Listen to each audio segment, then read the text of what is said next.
Welcome to another episode of Shine on Oklahoma Music. We're with the pride and joy of Burns Flat, the Price brothers, famous for having worked with Roy Orbison and Reba McEntire in their own career. And we'll start off with a remembrance from your two late brothers who aren't able to be here with us, Ron and Regi. So tell us a little bit about Ron and Regi before we get into your stories. I'll tell about Regi because I was fourth in line, Dan was second in line, and Erick was third in line in the hierarchy. And Regi was our baby brother, and he was less than 2 years younger than me. And grew up chopping cotton all our lives together, spent all our lives together. Regi joined us on the road when we moved to Nashville in '76, summer of '76.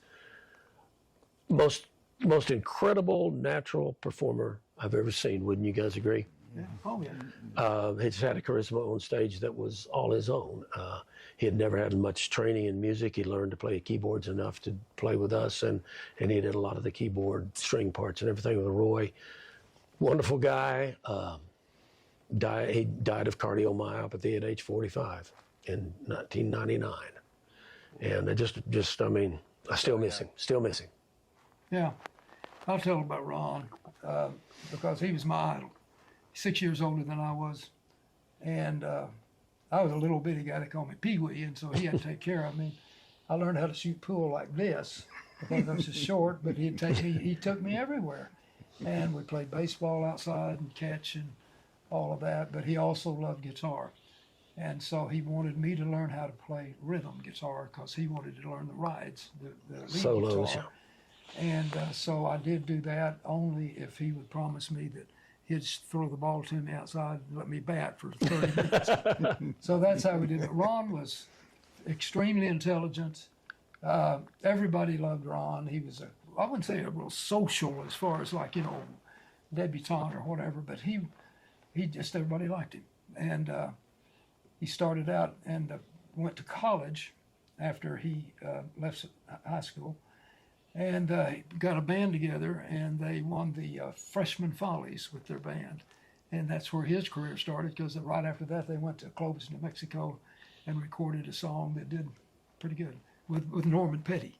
In the legendary Petty Studios, In which Clovis, is, New of Mexico. course, where it And launched Buddy Holly. Right? The background singers were I can't remember what the name of that family was, but it was two guys and two girls. And they did all the Holly stuff and did Ron stuff. And Don't know if you know or not, but Norman Petty's wife, Vi Petty, is a graduate from OU.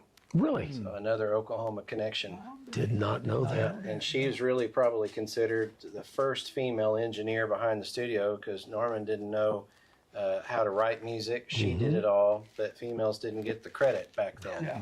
But it was an Okie girl that was trained here anyway. And so, but that's another story. And then I want to just be fair. So you were instrumental in playing on a Roy Orbison album, but also a soundtrack, a famous soundtrack, Roadie. And the movie was maybe kind of a corny movie, but it had all these stars in it, but it had one of the most stellar soundtracks ever. Yes, it did. And you have a song on there that became the lead single. And that single, of course, won a Grammy, the first for Roy Orbison in his stellar career. A lot of people are surprised that it took till 1980 to get a song, and that's called that Lovin You Feelin Again, which he did with Emmylou Harris. Exactly. So I want to tease all the audience because there's a lot to get through here because there's so much with your vast careers. And wanted to say, too, that we've been trying to get your interviews for a long, long time. So thank you for making the journey down here to Oklahoma City to do this at the History Center because your story deserves to be in with all the others. And we'll get to you later, but just while we were touching on Regi and Ron, how do you think they'd like to be remembered? Well, that's a question I've never been asked. All five brothers, we were very tight with each other. I mean, Mom and Dad would never let us argue. I mean, we were raised in a real loving family that was a lot of music around all the time. And I think they would want to be remembered as good people. I don't know. I mean, that's the only thing I can say is they were just great people. And they were obviously very talented. They would want to be remembered for the things we did in music while they were still involved in it. And We still miss him to this day. Ron had a stroke in '88, and what in '88 I think, and I mean he was totally disabled. He couldn't. It nearly killed him, and he was not able to play with us after '88. Because we were with Roy from about '77 to '82, so it wasn't that long after that. And the success we had as Trader Price later on with Reba and all those kinds of things, Ron was not able to be involved in that. And Regi was on the road with us some. He wasn't in the band at the time, but he did go out and do some road managing and working with us on the tours with Reba. Joined the band again at a certain point and played until a couple of years before he died. And like so many Oklahoma stars, you've chosen to stay here. So tell us which towns you each live in. I live in Burns Flat, Oklahoma. Foss, Oklahoma. Medford, Oklahoma. Medford Cardinals. So are you still on the home plantation, the original place? No, I actually live on the old Clinton Sherman Air Force Base. I used to be there. I live in one of those houses. Is that nearby the homestead where you guys grew up? Not far away at all. You can see it. Stone's throw. Very cool. Well, I wanted to get into each of your individual. What did everybody play? Okay. I played keyboards and guitar and sang. I played bass, basically. Bass Started guitar. out on lead guitar. That wasn't any good, so I had to go to bass. Cardboard Boxes. drums and vocals. And so you had your own record deal first, right, Dan? No, Ron did. Okay, well, okay, Ron. Ron did first, yeah. And then, in fact, Ron hit, and it was pretty successful right after, as he got down in Dallas. He got real lucky, and Glenn Campbell did a song of his, and somebody down in Nashville, and this and that. And he actually was on the cover of, and I can't find it, but it was one of the songwriters, National Songwriters magazines, and he was actually on the cover of it, saying he was up and coming. You asked how we would want to be remembered. I know Ron would want to be remembered as a songwriter. Yeah. That was his forte. That was what he was so good at. He was, at that time, when he first started, he was really organized. And he always had a clipboard, and on that clipboard would be ideas for songs. And there might be 400 or 500, but he just, oh yeah, I think that'd be a good song. And that's really all he thought about. Then you were signed to United Artists. Yeah, and because I wanted to hear some of his songs, and worked down there with United Artists and some guys that came famous, real famous. Bob Montgomery, he was the producer for Bobby Goldsboro's TV show and all, and just and had his own song, Mexico. Yeah, oh yeah, and he was a good guy. And Fred Carter. Yep. Remember Fred Carter? Dina Carter's dad was involved in all this stuff. Dina Carter, yeah. Strawberry wine. Yeah. And back then, Nashville was real just wide open. You could walk downtown. In fact, I walked downtown one time, down to the Music Row, RCA, which is where Chet Atkins was. And that's also Studio B was where Elvis did, and I did some songs in there. That's where I had recorded. So I decided I'd just go in and see if anybody's around. There was no secretary. No That day. security. She must have been somewhere. So I started walking down the hall, and I heard somebody yell at me, and I looked over there, and there was Chet. And he said, "Come on back." So I walked back there, and we talked for 45 minutes. And it was just wide open. So did Chet produce your record? No, he was very, he had the Everly Brothers and some of those at that time, and Bob Montgomery actually produced, as well as Kelso Hurston. I don't know if you remember him. And so all of those guys stayed down there, and man, they became giants. But anyway, that's where I got started. So your brother Ron let's talk about his career on the label. What did he come out with? He went down to, the first thing he did was with Norman Petty. And they did a song called Shakin' with Shakespeare. And White the Bucks. other side was... We had White Bucks and, Look at Me. Look at Me. That's right. Because I think Norman Petty wrote that song. Yeah, that's right. And it actually was put out on Carousel Records and started getting a lot of airplay around the country and all. And come to find out, there wasn't really anything behind that company. Surprisingly enough, in the music business, it was a farce, you know. Yeah, But right. they did get that recorded, though. But anyway, so that he went ahead, and I think he went to school for a while and he did this, but then he decided he wanted to go down and see, that he had a band called Ronnie Price and the Velvets. And unknown to us, because, you know, it was local, and he did have some songs right on the radio, like we said. But worldwide, we were over in England, and Roy was introducing us to the publicist over there. And he was introducing everybody, and he got to Ron. He said, and this is Ron Price. And this guy said, that's not Ronnie Price, is it? And Ron looked at him and said, well, yeah. And he said, Ronnie Price and the Velvets? Come to find out, how much was his song? The way best I remember, it was a big hit in England. He never knew it. He said, the guy said, Yeah. White Bucks, Carousel 101? Yeah. And Ron, we're just freaked out because, I mean, nobody in America even knew what that was. And Ron said, yeah, you know, they're going to throw him in jail or something, I guess. But he said, yeah, and he says, those things sell for at least 400 pounds each now, 45. that single. Same. And that was in And this was way 1970, back. 1978, 79. Do y'all have copies of them? I probably have one somewhere. I've got, Mom would have been the only one, and she died a few years back. yeah. So, but yeah, so it was just interesting how stuff kind of followed him around, and he always seemed to be, for, you know, whenever he upped the thing on Glenn Campbell, and the work And keeps the work keeps spinning. And Glenn flew him out there, and he met everybody, and he was just really, and that's when his picture came out on that magazine, and then he was writing, and I looked at some of the stuff as we were going through our things, and I had no idea all the stuff he had done. Oh, yeah. And So then, how many songs do you think you wrote? oh, probably 1,000. Wow. Yeah. Quite a body of work. And so, well, let's not skip, though. You mentioned your mom, and let's talk about your parents. Best people in the world. Yep. Yeah. Best people in the world. Dad, we were raised on a little 160-acre cotton farm. That's what Dad's passion was, farming. And Mom was a housewife. I mean, you know, they got married in 1937 in the height of the Dust Bowl in western Oklahoma. So you can imagine how difficult it was for them to survive. That's what he did. Yeah, and I mean, they were incredibly frugal. But we never lacked for love. I mean, that's the one thing I remember about Mom and Dad. I mean, they were both. We all knew how much we were loved, although they loved Regi the most. Yeah. But we all had.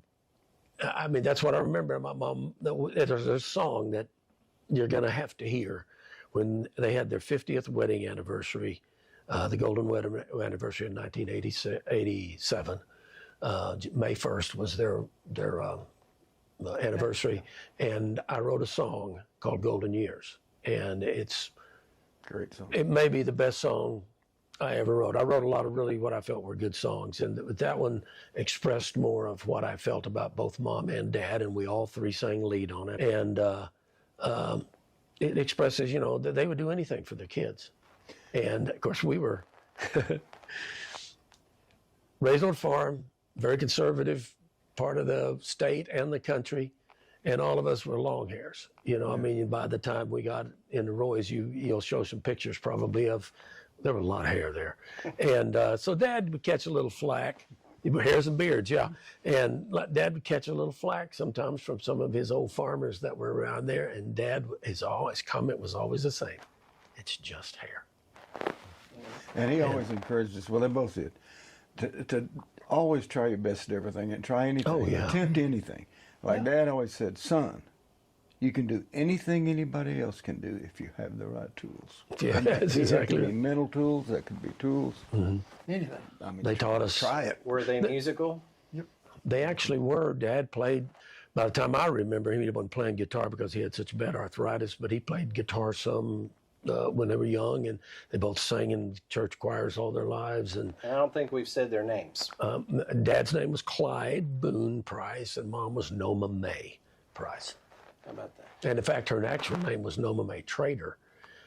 That was her maiden name, and that's where Trader Price came from. Put the two names together. So that's what ultimately, after you're the Price brothers and working with Roy Orbison and then Reba McEntire, you became Trader Price for a band of your own standing, your own record label, your own records that came out. But before we get to that, so you had a couple of records too, right? Yes, I did. And, you know, at the time, really didn't know what was going on. I mean, it was self-informed. And so I didn't know what the right answers or questions or anything. So I had to just kind of follow them, and I think they did the best they could with what they had. They were recording. This is, you know, sort of lost. He was in Nashville, which was the mecca of country music, and they were recording totally pop music. Had nothing to do with country music, and because Nashville would always wanted to get some, you know, can we get a pop hit out of Nashville? Hard to do. And Dan was one of those they tried to do it with, and they had a little bit of success, but it didn't do what So you were crossover before that was popular. Yeah, I didn't do anything really that you could consider country then. No. At all. Some odd things happened. We did one song called "Come to Me," and it was just had horns and the whole bit, you know.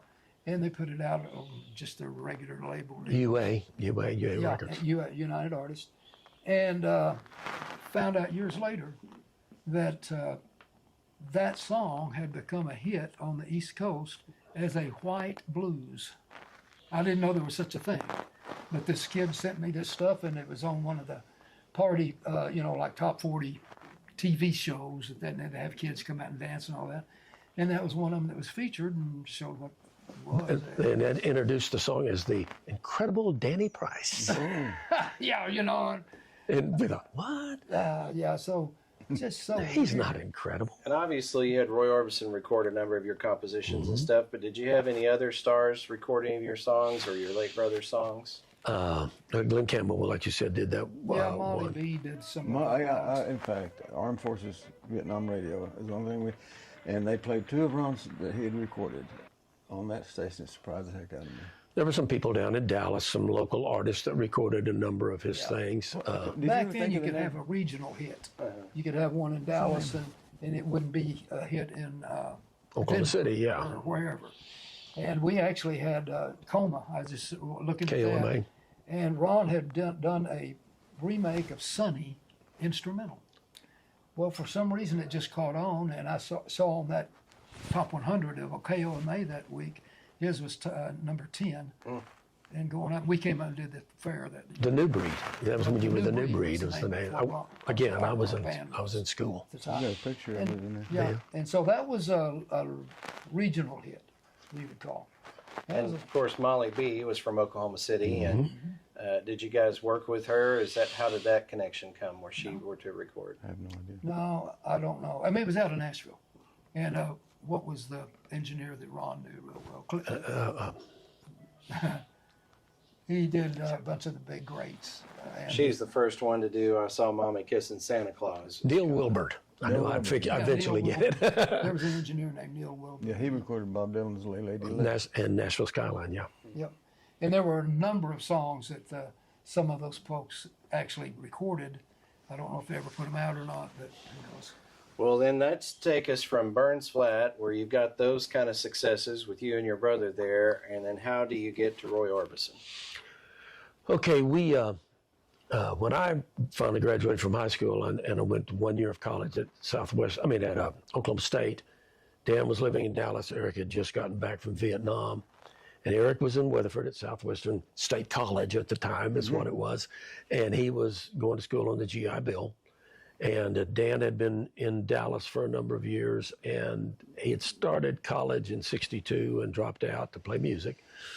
He decided he wanted to go back and get his degree, and I was in school up there in Stillwater, and he said, why don't we all meet together at Weatherford and play our way through school, get a little three-piece group together. So that's how my professional career actually began, was and Erick's realistically at the same time. Dan had been doing it for years, and we played little three-piece gigs all over the area. At that point in time, there were a zillion little clubs that you could play and make $25 a night and feel like you were in the chips, And we did that, and eventually Ron, the older brother, moved up from Dallas and joined us, and so we did 4-piece for a long time. And when we graduated from college, we knew we were going to go full-time music. That's what we loved. It was what our passion was. But we had promised Mom that we would graduate from college before we went off on a hot, wild hair like that. And so the three of us graduated in '75 from Southwestern Oklahoma State University at that point, and went to Nashville. Started getting some jobs that Dan knew some people out there, and Ron knew some people, and Neil Wilburn being one of them. And we met some people, and we started playing gigs and doing all that kind of stuff, and getting. So you moved to Nashville on a wing and a prayer. On a wing and a prayer, absolutely. In fact, the first job we ever did, about a week and a half after we got there, we left to go to Madisonville, Kentucky, and play a community college. And we'd taken everything out there with us. We were going to either make it or break it when we got out there. And we got back home and everything had been stolen. Everything we had, even the hamburger out of the refrigerator. So wing and a prayer was, we hardly even had a wing. You know, I mean, we didn't have a chicken wing, that's for sure. I mean, we were destitute. And so we just continued to play, and we played every night, and we worked like crazy. And we went to Owensboro, Kentucky one time, and a guy came up to us at the club, and he said, I've got a studio in Central City, Kentucky. I would love for you guys to come in, and I'll give you some time to, record some stuff. So we did. We recorded those, and we recorded them like on a Thursday or Friday or whatever, a couple of days there.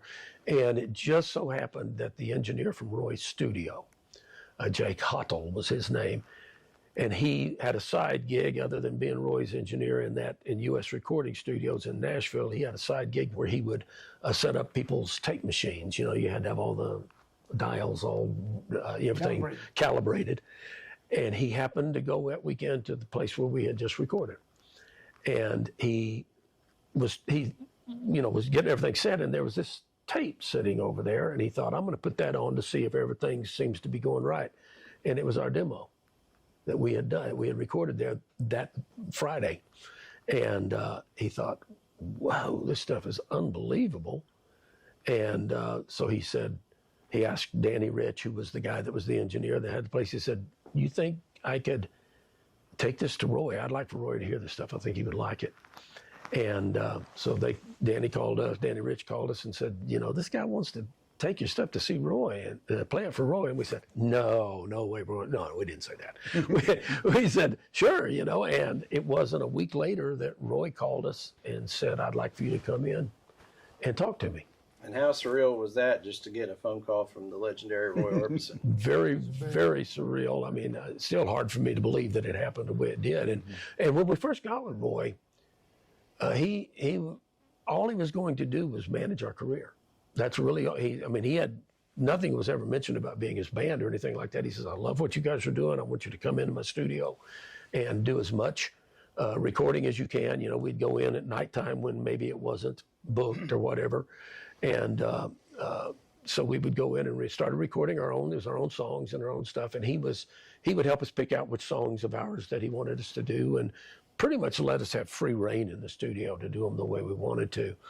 And we'd been doing that for 4 or 5 months, I guess. And he called us one day and said, he was in Vegas, and he said, guys, I just fired my band. Would you guys consider going out on the road with me? Do you know what happened? What infraction occurred to cause that band to get canned? They had replaced a couple of guys in Canada, and whatever happened just didn't work. They'd been on Canada, and then they came down to Vegas. And it just wasn't working out. I think most of the players that he had back then usually came from England or somewhere. Yeah. And I think he may have been getting a little tired of that or something. I don't know. He didn't really tell me what he's doing. We really don't know what happened. He did keep Terry Elam, who was his percussionist. He kept him from that band, kept him in the band. And so how would that work between the two of you? Oh, we love Terry. Terry, great. Terry's great. We'd never had a percussionist, and Terry was extremely good. Erick is an incredible drummer and always has been. Playing with him. And that together they were, between Erick and Terry and Dan, we had the tightest, best rhythm section you could ever imagine. I mean, we really did. And of course, the crazy thing about it too is when we talked it over, we didn't immediately say yes. because we were really trying to get our own career going. I mean, you know, and he wasn't twisting our arm to do it. He just said, would you consider it? We finally decided we had, you know, most of the places we were playing were clubs, and that we could get some concert experience that way and do something we had never had a chance to do in a little bit less pressure environment for us as our own deal. And we originally were going to open some of the shows and do that kind of stuff. But the kicker of it is he had he had fired the band, and he had another tour of the West Coast and on up into Canada and Pacific Northwest in 2 weeks. And we said, and we were already booked for those 2 weeks to play 6 nights a week. And so we finally said, oh, yeah, we'll give it a whirl. And so we went out and got the very best of Roy Orbison, or whatever that album was called, and he told us which songs to learn off of it for his show. And we still played that first week. We were actually in my wife's hometown in Hopkinsville, and I'd bring the keyboard home, and because the hardest parts of Roy's stuff, intricate wise, were all the string parts and all the orchestration that was with it, and that was going to be on me and Regi to work all that stuff out, because we didn't read music and we didn't have any charts to go by. We just listened and figured it out. And then we were at a little old dumpy place in Ridgetop, Tennessee, and set up in one of the rooms there with all of our stuff. And Roy came over that next week. We canceled the second week of gigs right before we were going to go out with him, with Roy onto the West Coast. And Roy came over every day, and we'd rehearse for 12 hours every day. And Roy would stay there the whole time? The whole time. So let's just go back and forth here a little bit. So what's your favorite Roy Orbison song? Oh, I could not even say. My goodness. Crying is one of my very favorite. All alone and crying. His voice was never captured on tape. No. Because as a drummer, I wanted to, you know, people feel different each night on stage. And it's his show. I wanted to know how he was feeling that night. I want to have the tempos and stuff. So I put his voice in my monitor so loud that it just, you know, I could tell how he was feeling. I could feel his feeling. And he's the only person who has ever made me have chill bumps go up and down my spine. And that was every night. That was every night. And I'd done it, already been with him for years. Yeah. But and played those songs hundreds of times. Every night he'd do those songs like Crying or Running Scared or something. Honestly, it would just tighten up. I'm glad we didn't have blood pressure monitors on, because he's right. I mean, we did those songs night after night after night for 5 years, and you know, picking a favorite like Erick is trying to do. Every one of them you played was nearly your favorite at that time. At that time. I learned from writing with Roy why those songs were so iconic. I asked a few of the super fans, you know, what questions they'd really like to know from you guys. Okay. You've sort of been an elusive interview for Orbison aficionados. We're pretty sneaky. Yeah, you're well. But one of them said you're representative of the favorite of their time in Roy's live performances, and that they thought that you rounded out the sound. They're even big fans of the album that you worked on, which we'll talk about in a minute.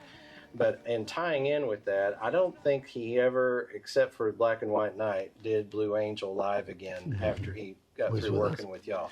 So my answer for when y'all worked is Blue Angel, because you made that so great, and that's a hard song to do. That's a hard song to do. Which I understand is the reason it got dropped from the set list down the road. Oh, Blue Angel, don't. It's incredible, and y'all really brought the string and the sound of the recording to the live performance. Maybe that is the answer to your question about why that he wanted to get rid of his band. When he got together with us and we agreed to do it, he said, I want to try to do these songs as closely as we can to the way they were recorded.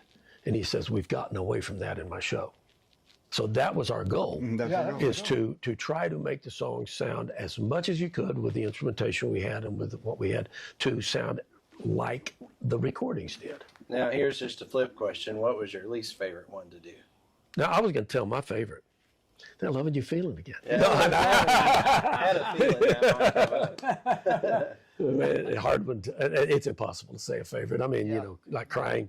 Pretty Woman was always fun at the end of the night, but were fun. and Running Scared would always Oh man, bring the house out. Blue Angel. Yeah, I don't Good. think some of the songs, like for instance, "Working for the Man," that doesn't have the dynamics and all of that those slow songs had. And so probably if I had to discard one of them, it might be one of That would be those. me too. I know It'd have- my it'd least have to be favorite. Working for the Man, just because of my personal, why I like music. I didn't like playing down the line. Well, that's true too.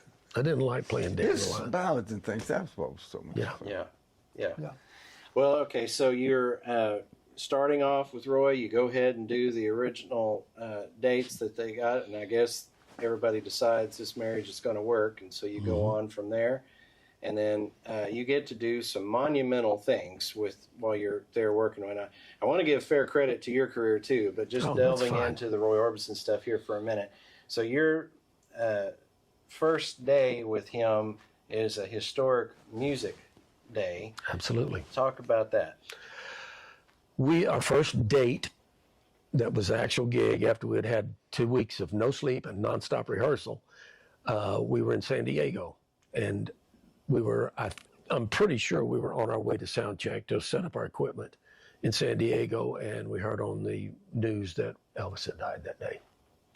And, obviously that was a unbelievable thing because he and Elvis and Roy were good friends and all that kind of stuff.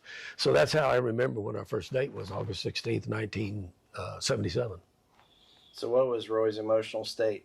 They were good friends. I heard him say that he said he thought about not playing that night in remembrance of Elvis. He said, but I think Elvis would want us to go in and play a Dynamite show. And so that's I'm what sure he's right about that. I mean, I never talked to him about it, and I know that it was our first show with him, so everything was new, and what he was doing was, it was thrilling. It was a thrilling night, even with all the sadness going along. It sure didn't affect his performance, I'll tell you that. No. Not negatively, for sure. And you're really there at the Renaissance. He's famous for being one of the few from the original pioneers of rock and roll to truly have a resurgence. He had a massive comeback and just was at the pinnacle, arguably, of his entire career when he passed in '88. But you're there as that is starting. So first, I'd say you guys got there and got the sound, but then Linda Ronstadt covers in that time frame, Blue Exactly. Bayou.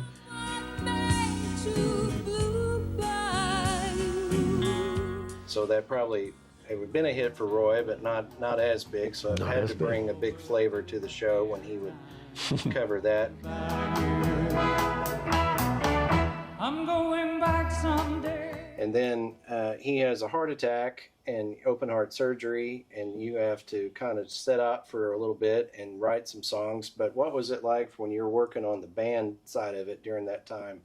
Did you still get paid, or are you on hiatus and everybody's paychecks are paused until we know Roy's going to come back? We didn't get paid unless we were on the road doing stuff. Yeah. I mean, we did, and so what we had to do as a band was, we had to play gigs to make money, to pay the rent and pay the bills and this and that. And so anytime we were not on the road with Roy, we were doing regular gigs around Nashville. A lot of fraternity parties, a lot of sorority parties, clubs, whatever, just to survive. And in between there, we were trying to get in the studio any night we weren't playing. People will talk about working seven days a week. We were like 8 days a week as the Beatles. I mean, we never had a moment of downtime from the And when time. you would do opening for the show, were you the Price Brothers then, or when did you become Trader Price? We were, the name of our band at that time was Squidro Regi. Okay, that's what we were known to have, and I'm sure you guys know what a hydro squeegee is, and that's where the name came from. Yeah. But it was shortened into Squidro eventually. But yes, we continued to play as all that kind of stuff. When did you become Trader Price? Oh, we really didn't do that until we got our country deal with So when they would introduce you Universal. as the opening act for Roy Orbison, you came Squidro. out as Squadro Regi. Squidro Regi. Yeah. Yeah. And then so you were writing during this hiatus time, and you come up with an interesting little song that was very important and instrumental in Roy's comeback, that Lovin You Feelin Again. Yeah, the ill-fated Laminar Flow, which was in 78, or 79, I guess, maybe. We had written some stuff for that.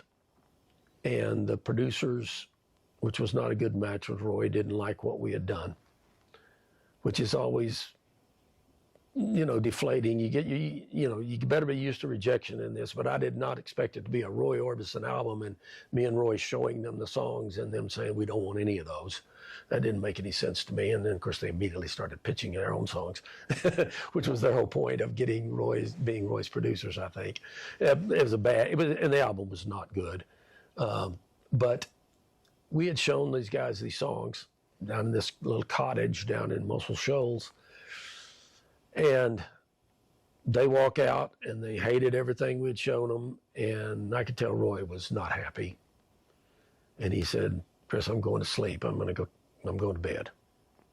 And I was sitting there and started trying to go to sleep, and I couldn't go to sleep. And, you got a million things going through your head.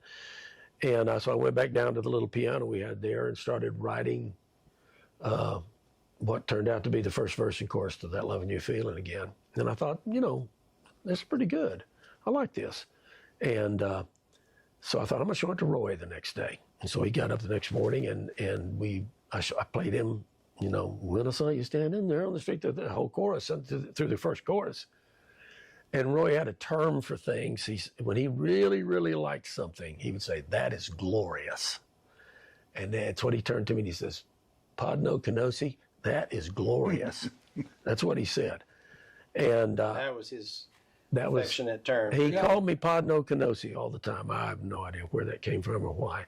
But he said, "That's glorious." So I said, "Well, do you want to work on it and write it and maybe show it to these guys?" And he just looked at me and he said, "I'm not showing those guys one more song." He was really aggravated.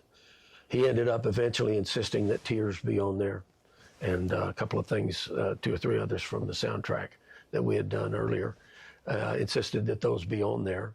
But anyway, but he told me, he said, "I want you to take that song, put it some special place, and we will work on it at a future date after this whole thing's done." And it's about a year later when he called and said that the producers of the movie Roadie had said, "We want you on our soundtrack. Will you write a song for us?" And so he called me up and said, do you remember where that was? And I said, "Yeah, I do." So Laminar Flow inspired me to write the first verse and chorus to that. And then it was a year later, we go out and we holed up in LA and wrote the rest of the song, did 8 dates with the Eagles as an opening act for their long run tour, and which was its own thing. And then in the midst of writing the song, while we were in LA, they called and said, "Would you do a duet? Would you make it a duet?" We're about 95% done with the song, I would imagine. And he said, "Podno Canosi, they want us to do a duet." So he ended up getting Emmylou Harris to do it, or they did. He originally said, "If you can get a Linda on Ronstadt or Emmylou Harris, I'll do it. Otherwise, it's just me."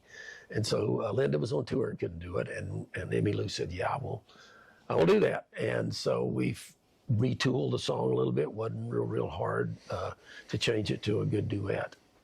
And went right in after that Eagles tour, and Roy and I flew to LA and recorded the basic track and the vocals.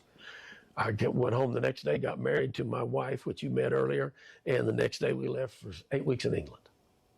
And you were not at the Grammys when that song won, but you were telling me you were up against Islands in the Stream by Kenny Rogers and Dolly Parton, and it was some pretty stiff competition. The competition was ridiculous that year, and I did get the invitation to go to the Grammys, and as I know Roy did, but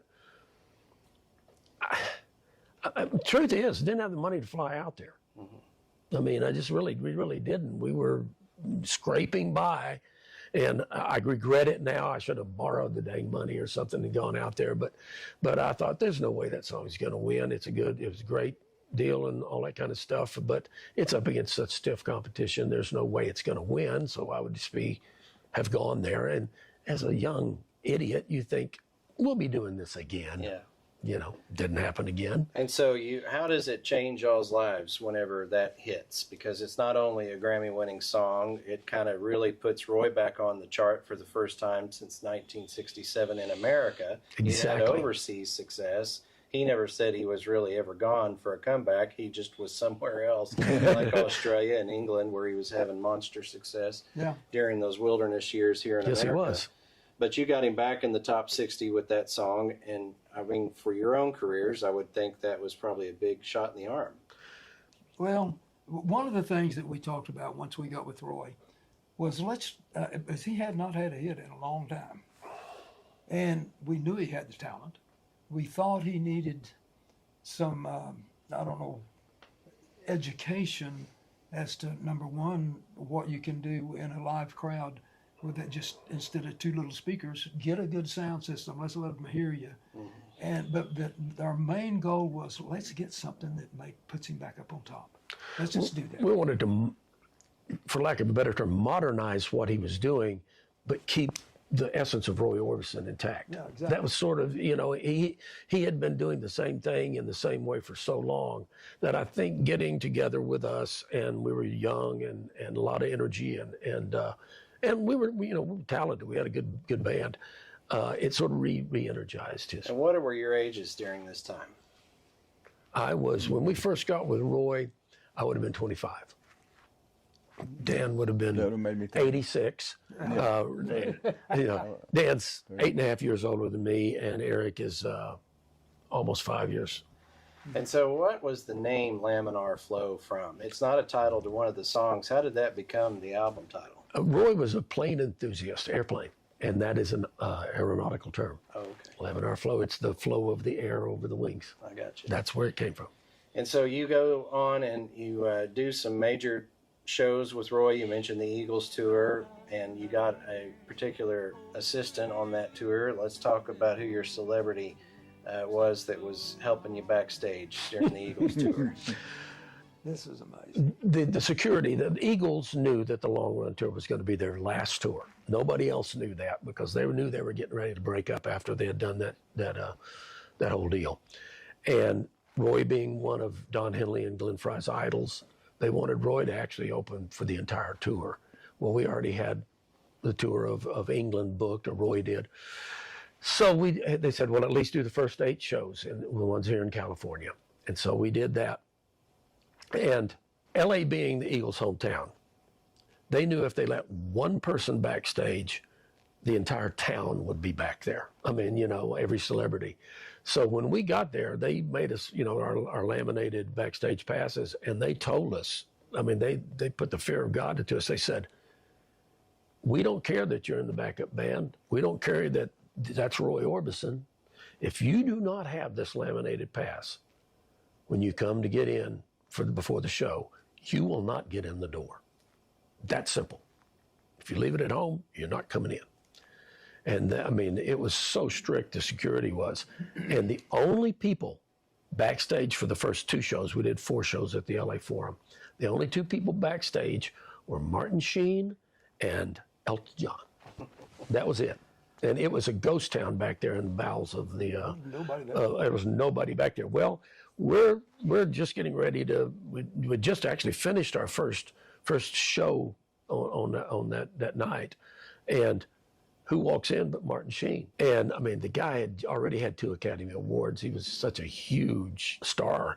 And he came up to us and says, man, is there anything I can go get you guys? Would you like a sandwich? I can go out here and get you a sandwich. There's some beer over here. Do you want a beer? I'll bring you that, all that, And I mean, you talk about surreal. We had, the whole time we were in LA, Martin Sheen was our gopher. Right? Yes, yeah, exactly. Every show, Absolutely. he would come in before the show and after the show and just go do anything that any whim we had. It was weird, is what it was. But he was a good friend of Roy's. Yes, he was. And was Roy's personal pick to play him in a movie if they had ever gotten around to doing a biopic. Don't you So wish? I can understand him there. But was Elton John a big Orbison fan? I have no idea why. Just Probably everybody in that era was, from that had hits in the late 60s through the 70s. Every one of them had idolized Roy. Any of your other shows have celebrities pop in behind backstage? At the last 2 shows that we played in LA, there was so many celebrities backstage at that point. I mean, you're sitting there in your underwear, and Tony Tennille and the captain walk in, you know, I mean, that kind of deal. I mean, it was everybody. The Bee Gees were there, you name it, Aykroyd and Belushi. It wasn't just music guys, it was everybody. We met everybody on that one tour. One of the biggest surprises, though, was we were playing, what was the name of that place, Chicago Park West. And who knocks on the door? Yeah, that was a really incredible deal. We were playing the Park West in Chicago for 5 straight nights, and we were accustomed as a band, Roy's band, to when people would come up and knock on the door, they wanted to see Roy. Well, Roy was like Elvis. I mean, once he walked off stage, he had left the building. He never stuck around. And we would go back in and change clothes out of our pirate outfits and do all, you know, have a beer and sort of relax a little bit. Well, there's a knock on the door. I think it was the second night we were at the Park West. And Terry Elam went to the door and opens it, and who is it but David Bowie? And Terry immediately says, "I'm sorry." No, I Was you open? Okay, I'm sorry. He said, "But Roy's already gone. I mean, you know, Roy's not in here." David says, "I came to see you guys." He says, "I wanted to tell you what an incredible job you're doing on this stuff. You guys were wonderful." And Erick says, "Okay, would you like to come in?" You know, and so he does come in and sits down there and talks to us for at least an hour. And he said, I'm in town doing off-Broadway, The Elephant Man. And he said, would you guys want to come see it? Because we had a Sunday night off. And and they were showing it then, doing it then. And he said, I'll get you front row tickets. I'll take you out to eat. Nicest, most normal. Martin Sheen, David Bowie, and Carl Perkins, the most normal human beings I've ever met in this business. Reba is wonderful too. Don't get me wrong about that. But she's, you know, she's the same way. But Reba was a friend way before we ever got with her. People we met through that deal, and we went and watched Bowie. Roy came. They took us out, and I can't imagine after we had a big meal after he had done the performance of The Elephant Man, and I mean you're just blown away. This is the most normal, funny, heartwarming guy you've met in a long time in the business. Took us out, and I can't imagine. He took us out to some of the clubs there in Chicago. Oh yeah. And I cannot imagine being on stage as a band and in walk Bowie and Roy Orbison. I mean, that's a wonder they didn't just faint on stage, you know. But yeah, came in and Bowie got up and did a couple of songs and some of them and this and that. So, you know, so we met, and there was just so many people we met. You know, Tom Petty. Never got to meet any of the Beatles, which was disappointing because Roy knew those guys so well, but it never happened. One thing Bowie said when he said, "You guys are a very well disciplined band." Yeah. So I think he appreciated the fact that we tried to do Roy's songs. Yeah, Bowie did. You could tell. He said, "You guys just knocked it out of the park."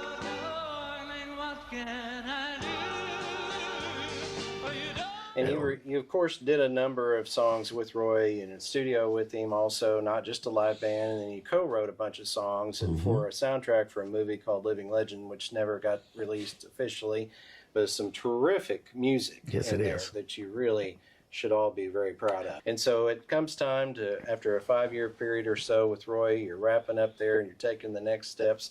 So talk about the transition from Roy to Reba McEntire. You know, we didn't really know what our next move should be after Roy.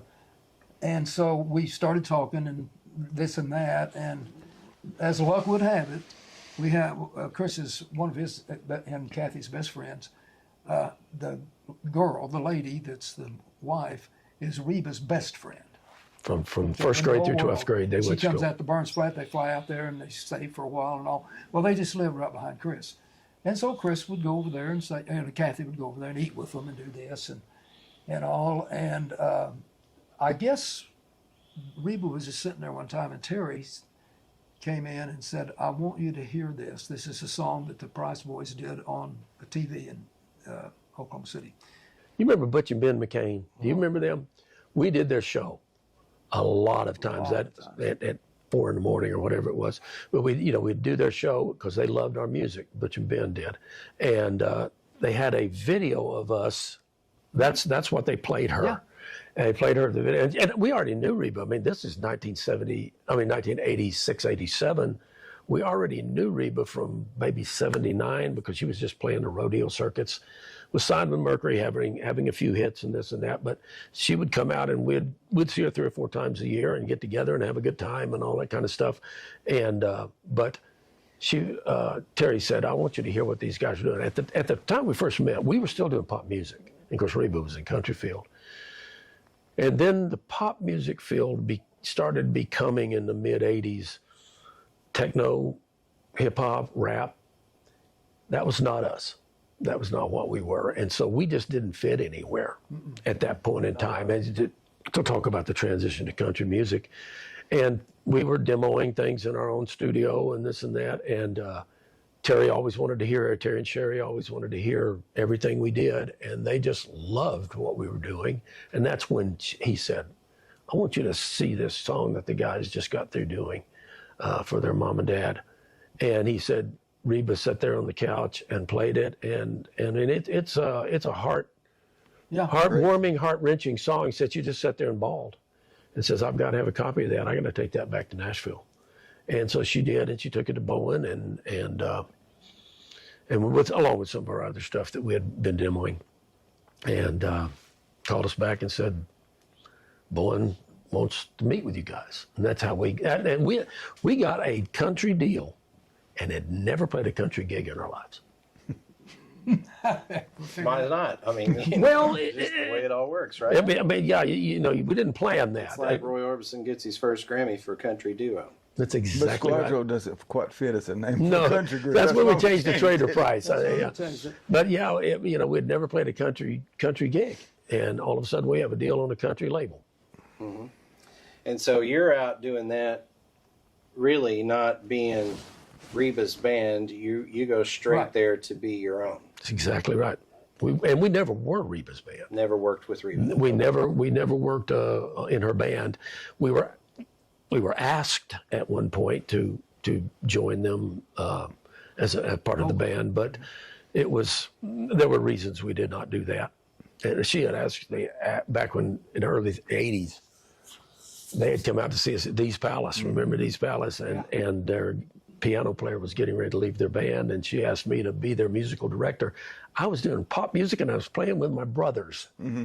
No way. There was no way I was going to do that. Mm-hmm. But she had asked me to be her musical director in her band at that point, and that was not going to happen. I mean, nothing against Reba, don't get me wrong. It just wasn't the right thing for me. But Reba's paying it forward. She got you guys on a label deal. Mm-hmm. Yep. And then you get out and you do your first album. What's it titled? It was entitled Trader Price. And then you have, that's where Lately Rose came from. That's where Lately Rose came from. That. And you get, back when CMT actually still played music videos, and you have a big smash video success. Yeah, great. Again, it's weird, you know.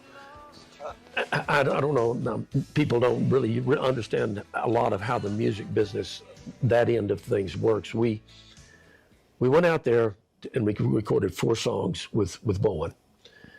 And usually from the time you record something, it takes 8 months to a year because they have to get publicity pictures, they have to get all the things in place and pre-production and all the things that they're going to do before anything's ever released.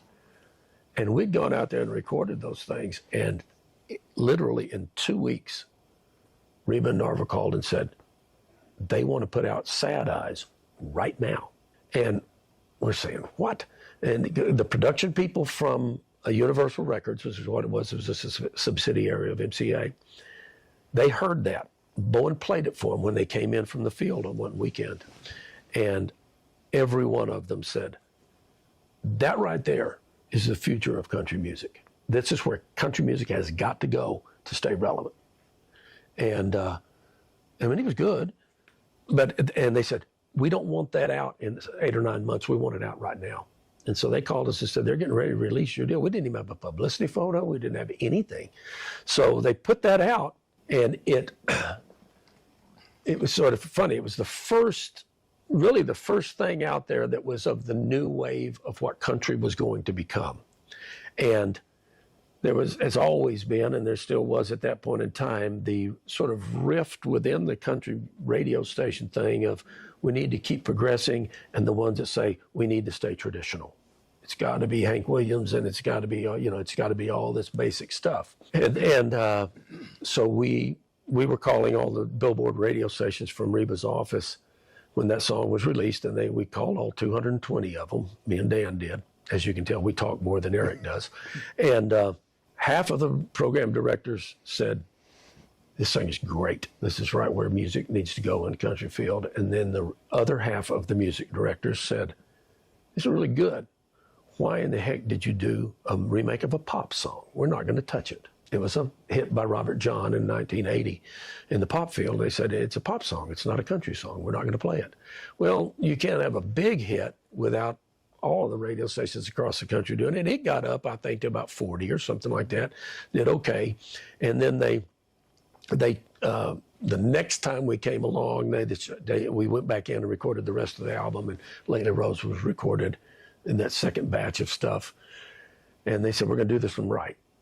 And that's when they decided to do the video, and it comes out, and all of a sudden it's being played in heavy rotation on country music television. It becomes the #1 video 2 weeks after it's out. And the single was released right after the video was released, and Dan and I were calling all of these same radio stations, and they would immediately put a straight, we'd say, this is Regi Price, can we talk to the program director? And they would immediately put us through to him. Before, you had to be on hold for 30 minutes before you might get to talk to somebody. And every one of them, everybody we talked to said, guys, congratulations. This is a top 5 smash record. Every one of them. And there was not one person who didn't say that to me or Dan, and we talked over 100 radio stations each. And I'd walk out after 10 stations, and I'd look over at Dan, and our eyes are like this, they're telling us we got a hit. Dan said, that's what they all keep telling me. And, you've been working all this time to get something good to go, and you've had rejection, and all of a sudden people are saying, this is it, congratulations. So we start looking at it's being added in heavy rotation all across the country, and it's just shooting up the charts. And about a month after it was out, Jimmy Bowen called Narvel and Reba, who were our managers, and said, good news and bad news. The good news is Lately Rose is a smash hit song. Could be a #1. It is a smash hit. That's the good news. The bad news is that the record company, which was owned as Universal, does not exist anymore. And he said, I have been disappointed and disgruntled with MCA's distribution of this label. I have resigned from MCA, and I've already accepted a job at Capitol Records. And Bowen said, you have 2 choices. And he's talking to Reba and Narvel. And he said, you have 2 choices. You can stay with the record, which is at this point, a hit. There's no promoters out there right now. There's no distribution. There's no anything. MCA may jump on it and continue the momentum that's already started this first month. He said, they may back completely off of it because my name is on it as a producer. He says, I don't know what they'll do. I don't know. That's one choice you have. Or you can bring the guys, meaning us, to me, with me to Capitol. I will sign them to Capitol Records, and that will definitely kill your record. There will be no more Lately Rose, period. And Reba and Narvel call us and say, here's what Bowen just told us. And they said, what do you guys think we ought to do? And we said, isn't that why you have managers? We'd never had anything like that happen to us. We didn't know what would be the prudent thing to do. And they didn't make an immediate decision. It was around Christmas, and they had some time, and finally advised us to go to Capitol with Bowen. Killed the record. The album was eventually came out. In a 2 or 3 months after dust had sort of settled at Capitol, because there were so many artists on the label at that time. People kept getting cut. Nitty Gritty, Tanya Tucker, T. Graham Brown, all these guys were getting cut from the label because he had too much on there, and we were still there. And they went ahead and put out another single off the album called Karma Road. And we were calling these same guys, and they were saying, this song's going to do well. And then we'd look at how many times it had been added the next week, and 50 DJs had said this song's going to be in our rotation next week, and 2 had added it. And so it was, and this went on for over and over for about a month.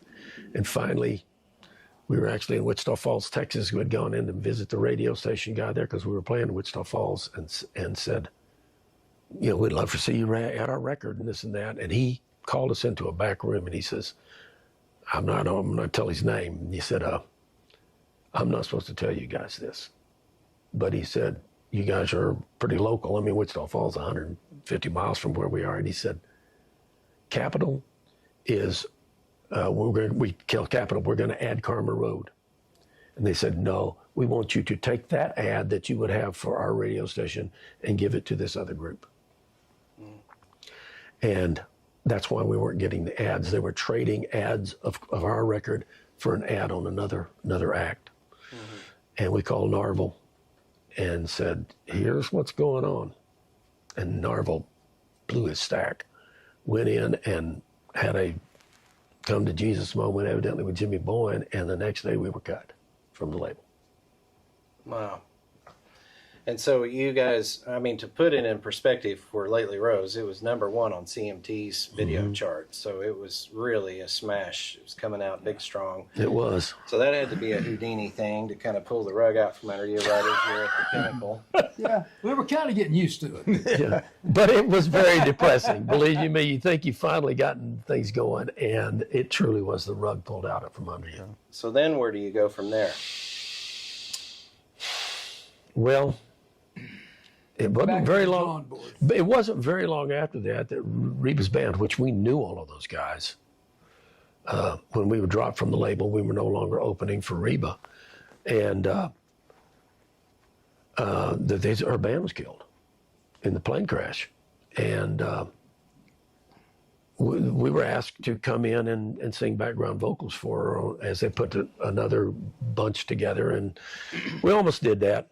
Came close. Yeah. Probably one of those, maybe that was a bad decision, but we were hurting for money. I mean, as you always have, all your life you struggled to survive, and there wasn't not a lot of money unless you haven't hit records.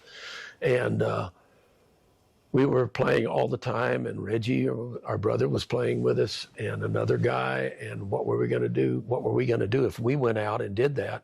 Leave them high and dry with no job. And that was family. And and there were some other reasons involved in not going out and doing it that have nothing to do with any personalities or anything. And so we didn't do it. We continued to record in our own recording studio. We had some interest from certain things here and there. We actually, at that point in time, about that point in time, a year or two later, we became the best band we ever were. When Kiki Johnson from Ponca City joined us, and shortly after that, a guy named Steve Collier joined us on steel guitar. And for about 5 years there, that was the best our band ever was. And at that point in time, that was during what I would call the golden age of country music, of modern country music. Alan Jackson and Garth Brooks and Restless Heart. Restless Heart, and that 90s. When it just started exploding, and all of the people that had been 70s pop people got away from pop and moved to country, and there were huge places to play all over. We traveled all over the place. We went to Indianapolis, we played St. Louis, we played Fort Smith, we played Tulsa, we played Oklahoma City, Dallas, Fort Worth, Albuquerque. And this would be as Trader Price. As Trader Price, doing our our own stuff and cover stuff and playing all these. I mean, these were not clubs that people think of as clubs now that are smaller. These are clubs that will hold 1,500 people. Mm-hmm. And we were playing all those places, all the big places all around, and did that, and had some people that were interested in what we were doing. It never really came to fruition the way we'd have liked for it to. We truly recorded some of the best stuff we ever did as a group during that time period in our own recording studio there in Foss, Oklahoma. But one of the places we were playing down in Fort Worth, the name of the club was Rodeo Exchange.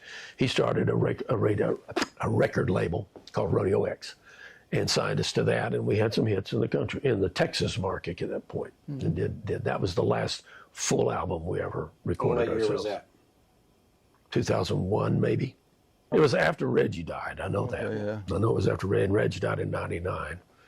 I think it was about 2000, 2001. And we had a couple of hit records during that time in the country market. I mean, in the Texas market, I'm sorry.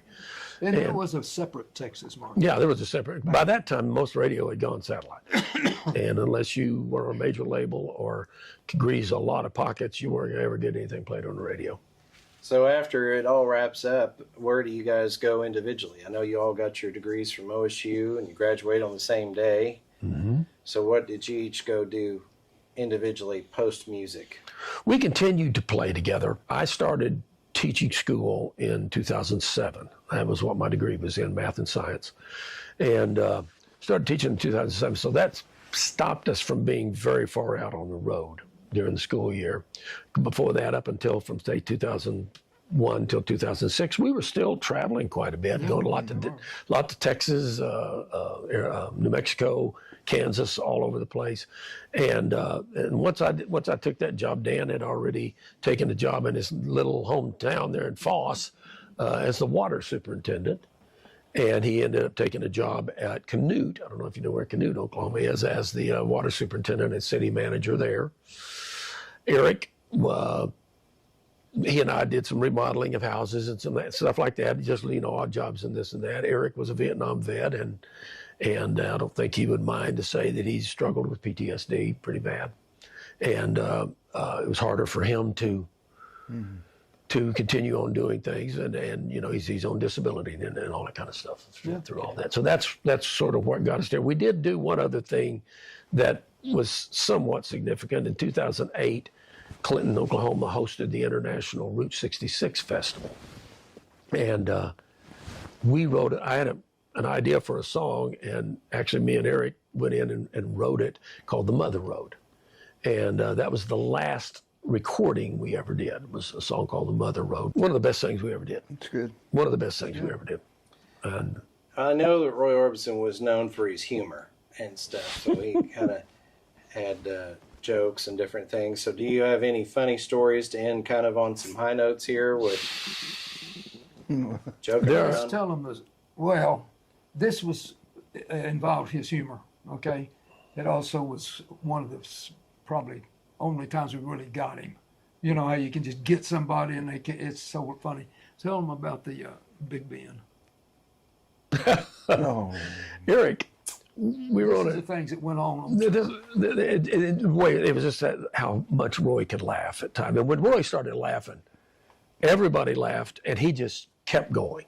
And we were over there. This is Erick had bought a new watch. No, my mother had given me a plastic pocket watch. Plastic, right? That's what it was. He'd gotten a new plastic watch, and then the brand on it was Dax, DAX.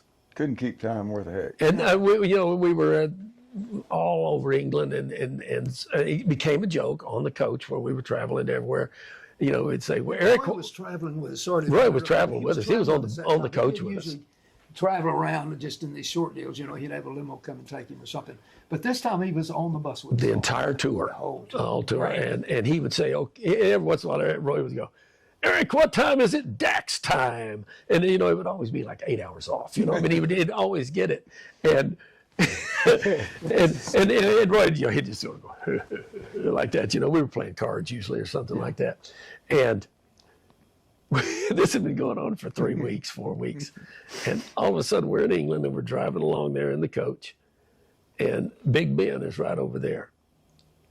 And Erick says, "Look, guys, Big Ben is a Dax." And we all, everybody went like this. And of course, it was not a Dax. And I didn't think Roy was ever going to stop. I know, he laughed. He did some other funny stuff. He always wore those pantsuits. Yeah. One time we were playing on the Eagles tour. at the Cow Palace, 22,000 people, and his zipper. It just He wore tidy whities under, just, and that I had to say that because that pantsuit was black, and then his tidy whities are just showing right there, and just started the show. yeah. And he turned around to Dan, and Dan gave him a towel, and he tied it around his waist, and we continued Did the on. rest of the show.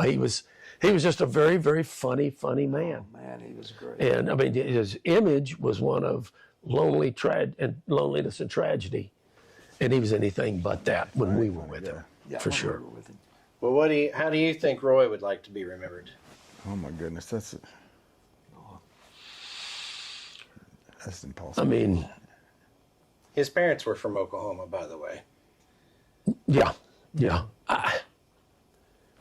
I think the thing that was the most, I mean, this is all speculation on my part, but doing a lot of writing with Roy. Writing was incredibly important to him. I mean, yes, he was an incredible singer and all that stuff. In Roy's mind, that was all just natural talent. His voice just sounded the way it did. I mean, even when he was out there, he'd be out there, what sounded like he was belting out something that would fill 100 rooms. He wasn't very loud at all.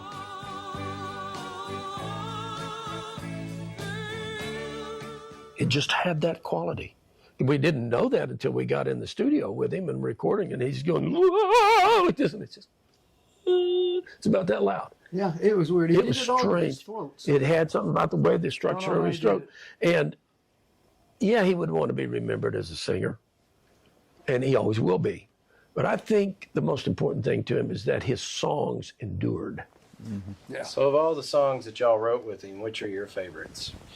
I mean, obviously, Well, That not Lovin' counting that Lovin' You Feelin Again, which is not necessarily my favorite that we ever wrote with him. I liked Tears very much. I thought that was a very good song. Off the soundtrack, the most fun song I ever wrote with Roy. You were there too, Dan. Is Where Does All the Money Go? Have you ever heard that one? yeah, yeah. Mm-hmm. He loved that. He absolutely loved that Where song. does he go? Where does all, you got all this stuff, and where is all the money? And it was sort of what was going on in his life at the time, I think.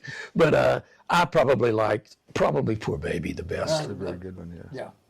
Yeah, probably. The Maybe. second single off the Lemon Our Flow album. Yeah, it was good. Well, how about you guys? How would you like to be remembered? Mom and Dad taught us, like Erick said, if you do anything, do it to the best of your ability. We never, it didn't matter whether there were 22,000 people out there or 2 people out there in the crowd, which, believe me, we played to a lot of crowds of 2. Yeah. We never mailed it in. Yeah. We would play, if there were 2 people out there, we sounded and worked just as hard and did just as good a job on what we were doing as if the place was packed and people are going crazy. Our minds never wandered away from the music. And that's easy to do if you don't have discipline. When you're sitting there with 5 people maybe out there for A lot of 4 times hours, the band would outnumber the and crowd. Yeah. we would outnumber the crowd. It's hard to just really get in there, but we tried our best to We would do it with every. And that was, again, from Mom and Dad. If you're going to do it right. Yeah. And, you want to be remembered as good people. We try to maintain our professional and other types of integrity. We always did that. Yep. We never cheated anybody. We never welched on our bills. We never tried to cut corners. And that's how I would like to be remembered. Yep. Is as someone that tried their best at all times. Same way. Yeah. Exactly. Somebody said the other day, I can't remember who it was or even if somebody was there, but they were asked if they knew something, and they said, "Yeah, I know because Price told me."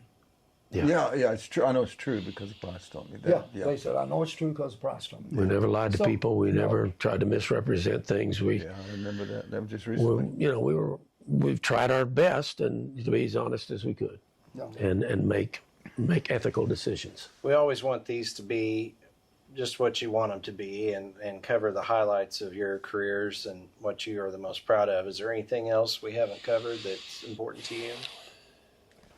Well, there's definitely a lot that hasn't been covered because there's 50 years I think Chris had kind of Other figured than up the music? 50 years straight. We had, my We did. brother and I were 9 years together before I came up and we joined, the other guys and all.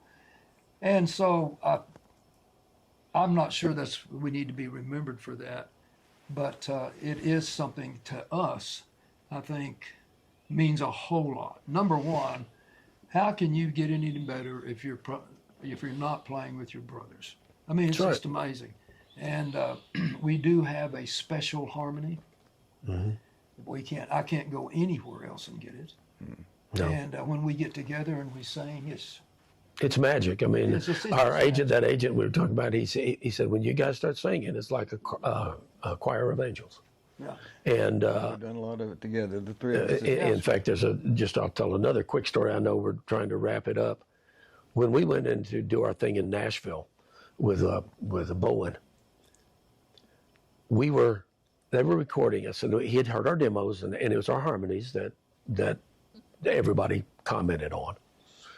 And they were doing what they normally do. They do the stereo miking, and it was a digital recording and all the different things they do in the fancy studios. We didn't have all that on the demos. And we go in there, and we go our first pass of a harmony part. And I come in and listen to it. And I'm thinking, because I was the engineer of the group, I had to do all of our engineering for all of our stuff, which is a lot of work.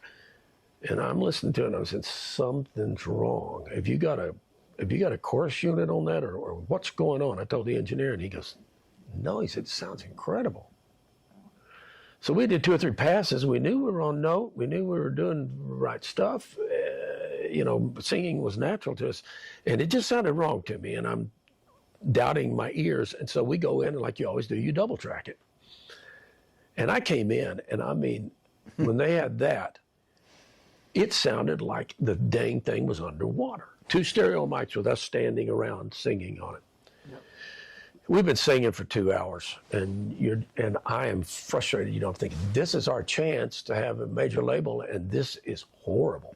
And so I'm out at the getting a drink of water, and somebody came up to the side of me and says, how's it going in there? And I said, terrible. I don't know what's going on, but I don't think we have anything in there. We've been singing for 2 hours that we can use. It's terrible. I want to interject something here. Okay. Is Jimmy Bowen didn't come in when we sang. No, he was not there. He wanted us to do it because he said, you guys know your vocals. Yeah. And didn't know it. Somebody had asked me that, and Jimmy Bowen was standing right behind me. And he said, what do you mean, Chris? And I said, I don't know what's going on, Jimmy, but something's wrong. I don't know what it is. I don't know whether it's being a digital recording or whatever, but it's horrible. He says, well, let's go see what's going on. And I mean, the engineer that was there couldn't tell. He thought it sounded great. He put it on and played maybe 10 seconds of it. And he stopped and he turned around in the chair and he grinned at us and he said, I know exactly what's going on. He said, he had been in the music business for 40 years. He said, I've had this one time in my career with the Gatlin brothers.